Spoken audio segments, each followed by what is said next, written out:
All right, it's 12:30, so let's kick things off. Welcome to this webinar on accessibility of system-generated PDFs. It's going to be me, Hampus from Access Lab, and Lisa from Enit taking you through this half hour of, hopefully an interesting topic. The agenda for today is that we will first talk a bit about users, assistive technology, and documents. So more of the kind of accessibility side of things. I will take care of that part. Then Lisa, who is and Enit, who are like experts on these systems that generate these documents, will talk about 3 ways of approaching the challenge. And then we'll have a section on like next steps and questions and answers and so on. You can write your questions in the chat as we go, and we have a bunch of our super smart colleagues there answering live as well. So that's the plan. Let's dive in. So first off, users, assistive tech, and documents. We like to keep things about real humans, even though there are some laws and stuff around this topic. But let's talk about a user scenario. So this is Tuukka Ojala. He is a backend developer from Finland, and he wrote an article where he showcased how he uses tech and how he codes and reads documents and websites and stuff. And you might notice that he's missing a screen. He has a water bottle where the screen is. So basically he listens to a screen reader speak what's on the screen. And that screen reader is pretty quick, and it's usually like that for most screen reader users. So let's listen to how it sounds when he has 450 words per minute speaking. The computer I'm using is a perfectly normal laptop running Windows 10. This is the software where the magic happens. I use a program called a screen reader to access the computer. The screen reader intercepts what's happening on the screen. Oh, super quick. Don't think many of us could follow there, but people can be very efficient and work as backend developers or read documents and websites and all sorts of stuff using this assistive technology and others. And when it comes to documents with screen readers or other assistive technologies, they obviously need to work, just like the web needs to work and apps need to work. And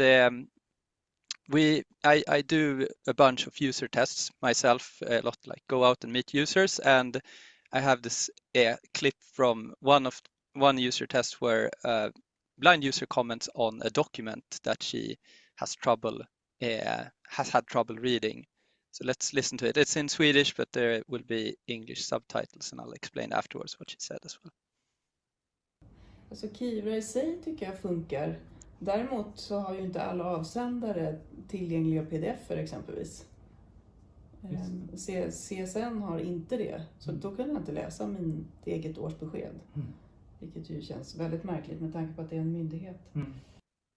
So she mentions that like the higher education authority, CSN, has had problems sending like their yearly or annual statements out using, or Kivra works the digital inbox, but the PDF isn't accessible. So I just I took a look. This was a while back, a few years back. So they've improved it since. But yeah, just as an example of how it can be.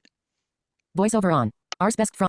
So here we hear a screen reader speaking, saying voiceover on. It's saying yearly annual report, and then you'll get to hear the real text up top, but when we get down to the actual contents, it's just going to say image or build. Från CSN. Manage. Button. Hedge. Du har fått ditt års bäst från CSN. Click image. Image. Image. So just when you get to the content, it just says image, image, image. And obviously that's not the experience we want for our users. Why does this happen? Why are some documents inaccessible? Well, if you take a look in the kind of behind the scenes of documents. There's a tag tree, just like there's a tag tree on websites with HTML, there's a tag tree in PDF documents. And if that tag tree is completely empty, which it is a lot of the time, sadly, then the assistive tech can't read the document. However, if we look at a positive example here from Swedbank, where they have an accessible document, you'll see the tag tree filled with interesting information, just like headings, tables, lists, items, and so on. So this is the kind of, we want this to happen. And we don't want the empty tag tree. That's the core of making documents accessible. And most the resources out there when it comes to accessible documents are about like, oh, if you make a document in Word and you export it to a PDF file, then you manually need to do these steps. But most documents out there are not created by an individual sitting in Word and exporting it. It's created by systems populating a lot of data into the documents and then being sent out. So the resources about how to manually fix a document accessibility isn't applicable to these system-generated ones. However, system-generated documents also need to be accessible, of course. And the accessibility of documents is a spectrum. You can have something that's terrible in accessibility and something that's really awesome, and there's like this arrow going from terrible to awesome accessibility. And on the terrible side of things, it's like just an image of text. It's just maybe like the CSN example I gave earlier. And then you have a bit better. It's real text, but it's not tagged. So it's just like a wall of text. You can't jump between headings. It's just like reading, words that have no structure. Then you move forward. It might be tagged, but it has lots of errors. There are tables where there shouldn't be tables, or the heading levels are all mixed up, and so on. And then you have tagged with few errors. Then you go to well tagged but bad content. It's not possible to understand the actual content in the document, for instance. And then you have awesome accessibility. You have it's well tagged, it's great content, and all is good. And when it comes to legislation, the legal requirements stop around here. Like it talks mostly about it being tagged correctly, unless you're in the banking sector where you have this specific requirement about content being understandable, which is great. But for most of us, the legal requirements stop around there. But users need something that goes beyond. And I'm not going to dive into the legal requirements in detail. I think we can share some article in the chat or afterwards if you want to deep dive into that. But basically, if you're a public sector body or you are a private sector, a private company working in bank or e-commerce or like selling something, then you are covered by legal requirements. And maybe to scare you a bit, or to illustrate at least, you might get an accessibility audit from the government. Here's one for the public sector where I've shown that, hey, they send a list of things, of the PDFs they've checked, and it says stuff like, oh, it's untagged, or we have contrast issues, you have images of text, you have missing title, language is not specified, and so on. So this list can be quite long. And this is the thing we want to avoid, of course, and we want to get something that works for real users. All right, so now you've gotten a sense of the accessibility side of things. Let's move on, and Enit, you will talk about 3 ways of approaching the challenge, or Lisa, you will talk about this.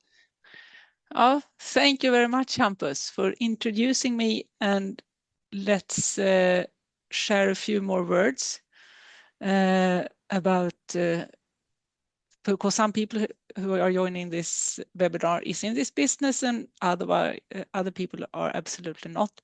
So what we do at Enit is customer communication management, and that is really when we create communication or documents, for example, with what we call transactional data, or as you say, Hampus, system-generated documents. It could be invoices or letters or agreement contracts, whatever, that comes from a system that needs some kind of presentation and visualization. And we have 3 ways of approaching the accessibility legislation. And it is then possible to do a system upgrade. You can do what we call a remediation or some kind of touch-up of the PDFs, or actually go with what we call HTML first. So now you can change slide, Hampus. So with me today is my trusted colleague Vaiki, who will answer your questions in the chat as I guide you through these slides. And my role is being head of the professional services, our consultancy business, and Vaiki has been working with CCM for a long time, and he has also been involved with some projects where we went with this HTML first approach, but also from this, what do we call it? By design, this system upgrade, and also some remediation. So please continue. Let's start to talk about the system upgrade, because most customers that we have, most major companies has a system already today that they work with, but most of these systems are not adjusted for this accessibility directive, this EAA, which means that the templates or the document that is produced is not up to standard with the requirements in terms of tagging and everything. So it will probably maybe need an upgrade if you choose to go with that approach. It is a robust way of doing it. It could be seen as a bit time consuming. Most likely you will need to revisit what kind of platform you're using to get to a newer version that supports this EAA requirement. However, you have the possibility to not only review this technical design, the thing you showed, Hampus, this accessibility on the spectrum, you could really look into the language, the fonts, the contrasts, whatever, so you can do everything at the same time. Yeah, so it supports this complete accessibility. There are, however, a few experiences we would like to share with you, because it could be like for any project, doesn't have to be accessibility, but this is what we talk about today. So just a few hints on the way. When you migrate to a new tool, you can choose to do it one by one, or with some kind of rationalization, meaning taking a step back and see what do you have as a content. Is it something that we could reuse? And we really recommend to do that, so not to be in a hurry if you're anyway upgrading. So some workshops, it doesn't have to be an endless thing, but to review what do you really have. And then when you do this migration, because it could be for other reasons, to start with working with accessibility immediately, so you don't do the migration and then revisit it with some kind of accessibility project, because if you do it up front, it is not time consuming at all. It goes really quick. So it is no extra effort in that sense. So you could change slide, Hampus. Yeah, so what is a pro? It is a one-off implementation effort. You do it once. It is a long-term solution, so you could be quite happy with what you have. And it supports all types or levels of accessibility, so it is both on the technical and semantical or language side. So this is a good thing. On the other hand, what could be considered as a disadvantage, it can be time consuming and complex if you are sitting with a big installation. So it may require a new tool depending on whatever you're having. And then one big downside is that it doesn't handle historical documents. And maybe that is required to do for your business. So it is only applicable for newly generated documents. So that was it about the system upgrade or by design approach. However, we also have this, what we call accessibility by remediation. Some of the major CCM providers have this accessibility add-on tool. And what happens is that after the PDF has been generated, you do a sort of touch up or add things like tags and reading order for the PDF, which means that you don't have to go in and manipulate or update your existing projects. It can be quite quick to do so. We have done this in a few cases where we were able to parallelize it a lot. I think we were 4 consultants who just remediated, I think it was 4 different countries, so many different setups in 2-3 months.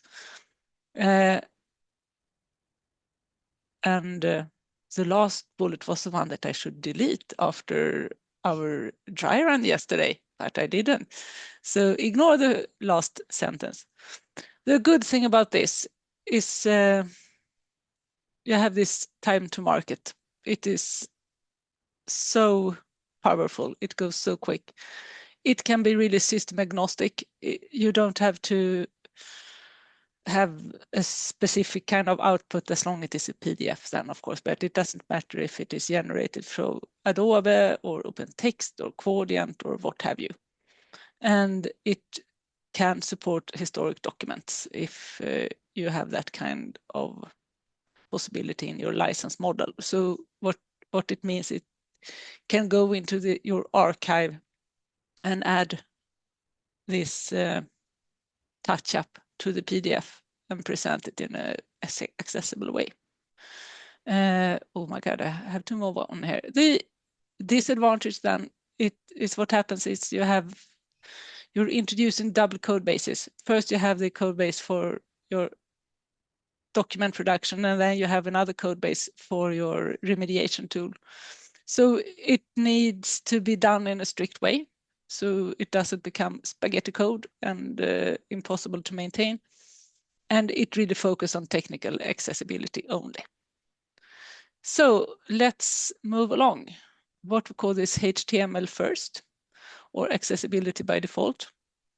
Since HTML is really as a primary, you use HTML as a primary format. That is how you distribute your document.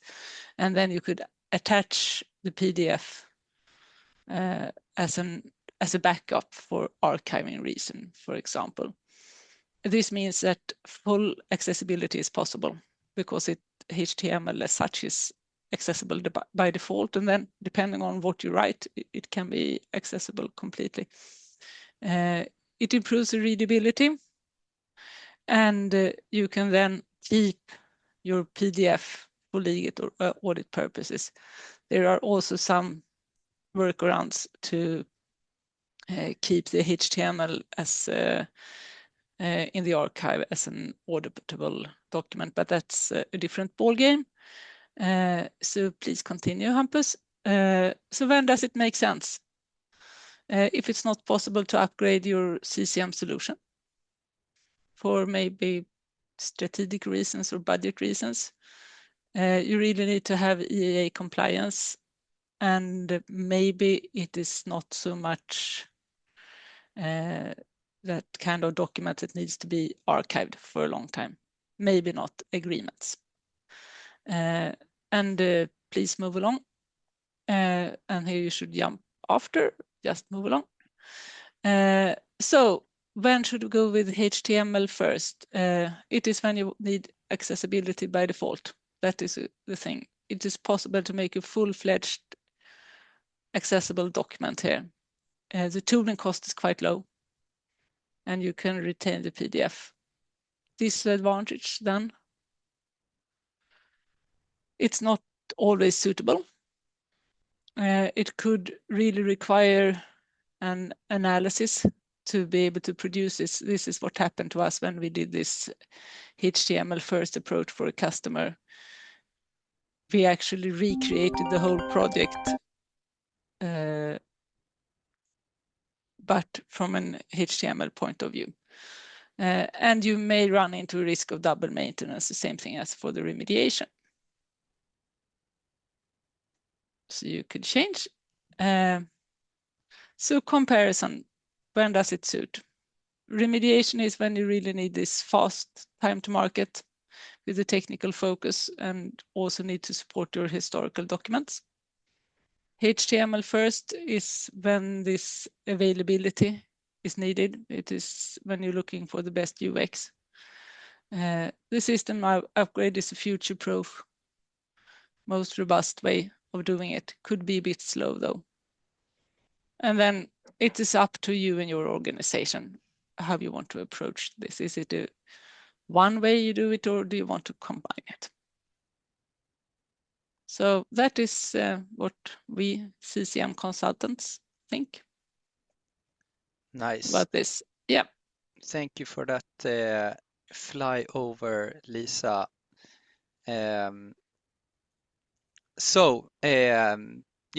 Time flies when you're having fun. So we're already at closing in on the end of this webinar. So let's talk a bit about next possible steps, and then maybe jump into some questions if there are some. One thing for next step you could do is to check out and maybe spread the article version of this talk. We'll paste it in the chat, we'll send it out afterwards, and it dives a bit deeper than we could go on, these 15-20 minutes, obviously. But so hopefully it's a good next step for you.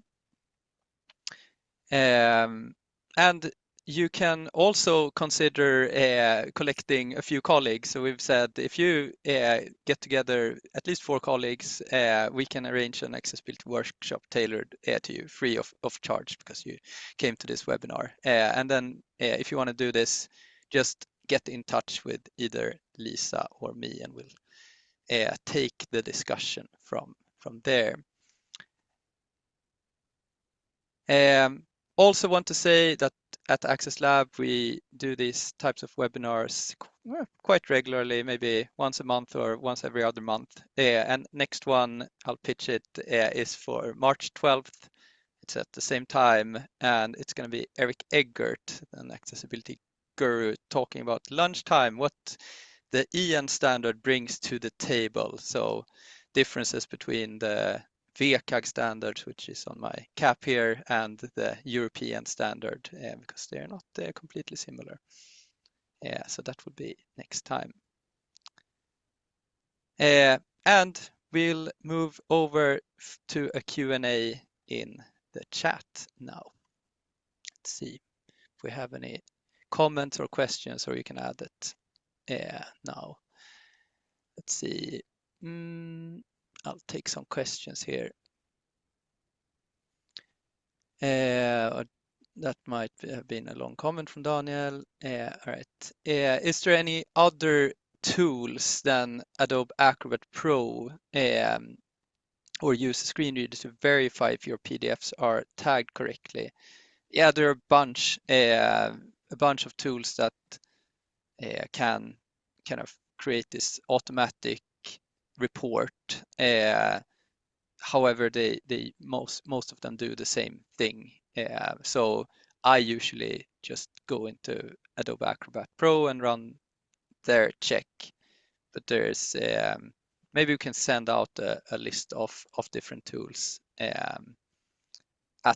in the send out afterwards. If you, for some reason, Adobe Acrobat costs quite a bit to get the license, so maybe you don't want that. I think Site Improve it can run through your your stuff, and there's the PDF UA tester and PAC, PAC as well. So there are a bunch of different ones. Yeah, there we go. Amin has written about the PAC. All right, cool.